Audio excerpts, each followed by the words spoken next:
In this exercise, I want to approximate the value of the fourth root of 15, and I brought with me the formula for linear approximation. The first things I want to identify are what is the function f and what is the point x0. F of x, fairly clear, we want the function the fourth root of x, and x0 is going to be a point for which I do know the value.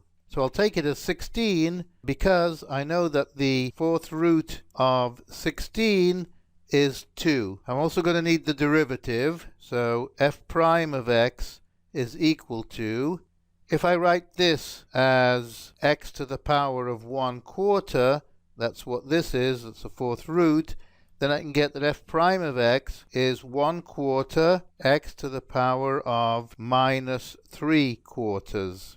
But for the formula, I need f prime of x0, so I need f prime of 16, and this is going to equal 1/4 times 16 to the power of minus 3/4. I'll compute this at the side. This is 1/4 times, now, instead of minus 3/4, I can put 1 over 16 to the power of plus 3/4. This is equal to 1/4. Now to the power of 3/4, I could take first of all the fourth root and then cube it. The fourth root of 16 is 2, so it's 2 cubed. 2 cubed is 8. 8 times 4 is 32, and so this is just 1 over 32.